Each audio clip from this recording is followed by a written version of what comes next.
Terima kasih atas kunjungannya ke channel Andri ADJ. Sebelumnya saya mohon maaf, apabila ada ketidakcocokan atau kesalahan dalam cerita, kisah atau silsilah ini. Apabila ada yang tidak berkenan, silahkan tinggalkan di kolom komentar, dan jangan lupa subscribe, like dan hitamkan tombol loncengnya. Terima kasih. Silahkan menyimak video selanjutnya.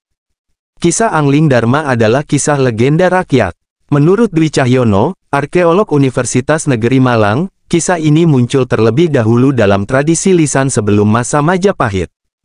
Garis silsilah. Angling Dharma diduga merupakan keturunan ketujuh dari Arjuna, seorang tokoh utama dalam kisah Mahabharata. Hal ini dapat dimaklumi karena menurut tradisi Jawa, kisah Mahabharata dianggap benar-benar terjadi di Pulau Jawa. Dikisahkan bahwa, Arjuna berputra Abimanyu. Abimanyu berputra Parikesit. Parikesit berputra Yudayana. Yudayana berputra Gendrayana. Gendrayana berputra Jayabaya. Jayabaya memiliki putri bernama Pramesti, dan dari rahim Pramesti inilah lahir seorang putra bernama Prabu Angling Dharma. Kelahiran. Semenjak Yudayana putra Parikesit naik tahta, nama kerajaan diganti dari Hastina menjadi Yawastina. Yudayana kemudian mewariskan tahta Yawastina kepada Gendrayana. Pada suatu hari, Gendrayana menghukum adiknya yang bernama Sudarsana karena kesalahpahaman. Batara Narada turun dari kahyangan sebagai utusan dewata untuk mengadili Gendrayana. Sebagai hukuman, Gendrayana dibuang ke hutan sedangkan Sudarsana dijadikan raja baru oleh Narada. Gendrayana membangun kerajaan baru bernama Mamenang. Ia kemudian digantikan oleh putranya yang bernama Jayabaya. Sementara itu, Sudarsana digantikan putranya yang bernama Sariwahana. Sariwahana kemudian mewariskan tahta Yawastina kepada putranya yang bernama Astradharma.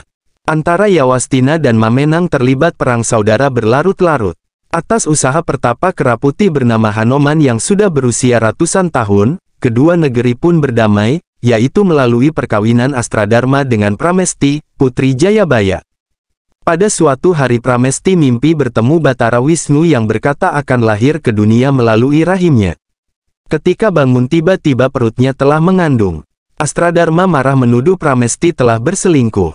Ia pun mengusir istrinya itu pulang ke Mamenang.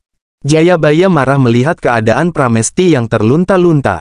Ia pun mengutuk negeri Yawastina tenggelam oleh banjir lumpur. Kutukan tersebut menjadi kenyataan. Astradharma pun tewas bersama lenyapnya istana Yawastina. Setelah kematian suaminya, Pramesti melahirkan seorang putra yang diberi nama Angling Dharma. Kelahiran bayi titisan Wisnu tersebut bersamaan dengan wafatnya Jayabaya yang mencapai moksa. Tahta Mamenang kemudian diwarisi oleh Jaya Amijaya, saudara Pramesti. Pernikahan pertama. Setelah dewasa, Angling Dharma membawa ibunya pindah ke sebuah negeri yang dibangunnya, bernama Malawapati. Di sana ia memerintah dengan bergelar Prabu Angling Dharma, atau Prabu Aji Dharma. Angling Dharma sangat gemar berburu. Pada suatu hari ia menolong seorang gadis bernama Setiawati yang dikejar harimau. Setiawati lalu diantarkannya pulang ke rumah ayahnya, seorang pertapa bernama Resi Maniksutra. Tidak hanya itu, Angling Dharma juga melamar Setiawati sebagai istrinya. Kakak Setiawati yang bernama Batik Madrim telah bersumpah barang siapa ingin menikahi adiknya harus dapat mengalahkannya. Maka terjadilah pertandingan yang dimenangkan oleh Angling Dharma. Sejak saat itu, Setiawati menjadi permaisuri Angling Dharma sedangkan Batik Madrim diangkat sebagai Mahapati di kerajaan Malawapati. Pada suatu hari, ketika sedang berburu, Angling Dharma memergoki istri gurunya yang bernama Nagagini sedang berselingkuh dengan seekor ular tampar. Angling Dharma pun membunuh ular jantan sedangkan Nagagini pulang dalam keadaan terluka. Nagagini kemudian menyusun laporan palsu kepada suaminya, yaitu Nagaraja supaya membalas dendam kepada Angling Dharma. Nagaraja pun menyusup ke dalam istana Malawapati dan menyaksikan Angling Dharma sedang membicarakan perselingkuhan Nagagini kepada Setiawati. Nagaraja pun sadar bahwa istrinya yang salah. Ia pun muncul dan meminta maaf kepada Angling Dharma. Nagaraja mengaku ingin mencapai moksa. Ia kemudian mewariskan ilmu kesaktiannya berupa Aji Gineng kepada Angling Dharma. Ilmu tersebut harus dijaga dengan baik dan penuh rahasia. Setelah mewariskan ilmu tersebut, Nagaraja pun wafat. Sejak mewarisi ilmu baru, Angling Dharma menjadi paham bahasa binatang. Pernah ia tertawa menyaksikan percakapan sepasang cecak. Hal itu membuat Setyawati tersinggung. Anglingdarma menolak berterus terang karena terlanjur berjanji akan merahasiakan Aji Gineng, membuat Setyawati bertambah marah. Setyawati pun memilih pati obong, yaitu bunuh diri dalam api untuk mengembalikan harga dirinya.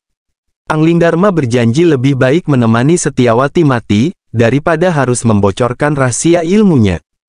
Ketika upacara pembakaran diri digelar pada tanggal 14 bulan Purnama, Anglingdarma sempat mendengar percakapan sepasang kambing. Dari percakapan itu Anglingdarma sadar kalau keputusannya menemani Setyawati mati adalah keputusan emosional yang justru merugikan rakyat banyak. Maka, ketika Setyawati terjun ke dalam kobaran api, Anglingdarma tidak menyertainya. Masa hukuman. Perbuatan Anglingdarma yang mengingkari janji sehidup semati dengan Setyawati membuat dirinya harus menjalani hukuman buang sampai batas waktu tertentu sebagai penebus dosa. Kerajaan Malawapati pun dititipkannya kepada Batik Madrim. Dalam perjalanannya, Anglingdarma bertemu 3 orang putri bernama Widata, Widati, dan Widaningsih. Ketiganya jatuh cinta kepada Anglingdarma dan menahannya untuk tidak pergi. Anglingdarma menurut sekaligus curiga karena ketiga putri tersebut suka pergi malam hari secara diam-diam. Anglingdarma menyamar sebagai burung gagak untuk menyelidiki kegiatan rahasia ketiga putri tersebut.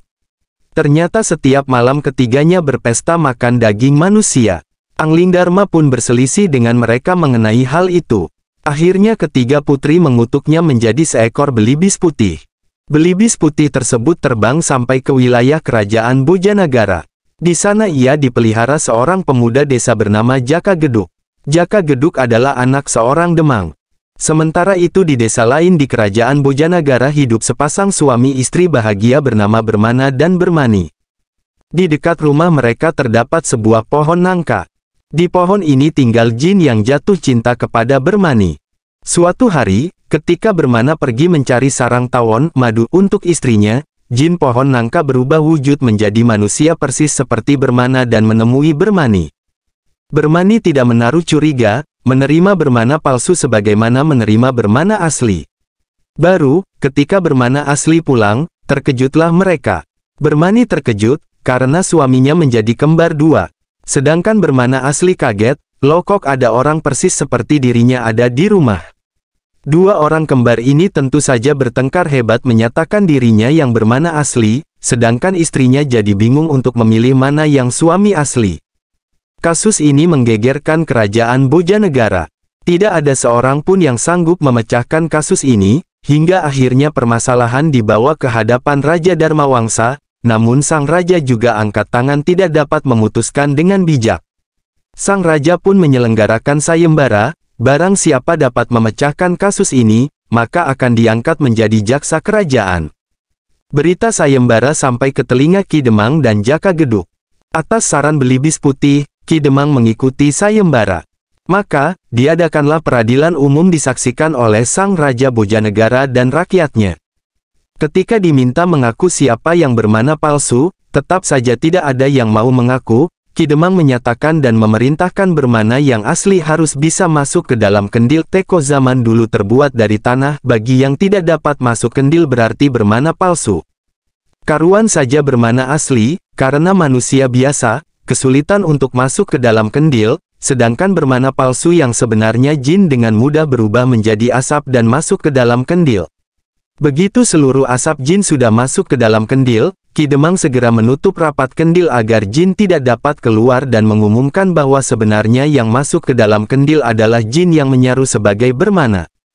Atas keberhasilannya itu, Ki Demang diangkat sebagai hakim negara, sedangkan Belibis Putih diminta sebagai peliharaan Ambarawati, putri Dharmawangsa. Kembali ke Malawapati, Anglingdarma yang telah berwujud Belibis Putih bisa berubah ke wujud manusia pada malam hari saja. Setiap malam ia menemui Ambarawati dalam wujud manusia. Mereka akhirnya menikah tanpa izin orang tua. Dari perkawinan itu Ambarawati pun mengandung. Dharmawangsa heran dan bingung mendapati putrinya mengandung tanpa suami. Kebetulan saat itu muncul seorang pertapa bernama Resi Yogiswara yang mengaku siap menemukan ayah dari janin yang dikandung Ambarawati. Yogiswara kemudian menyerang Belibis Putih peliharaan Ambarawati. Setelah melalui pertarungan seru, Belibis putih kembali ke wujud Angling Dharma, sedangkan Yogiswara berubah menjadi Batik Madrim. Kedatangan Batik Madrim adalah untuk menjemput Angling Dharma yang sudah habis masa hukumannya. Angling Dharma kemudian membawa Ambarawati pindah ke Malawapati. Dari perkawinan kedua itu lahir seorang putra bernama Angling Kusuma, yang setelah dewasa menggantikan kakeknya menjadi raja di kerajaan Bojanagara. Terima kasih atas kunjungannya. Terlepas dari kisah mitos atau fakta, mohon maaf kalau ada kata-kata yang salah, silahkan kunjungi video berikutnya di channel ini.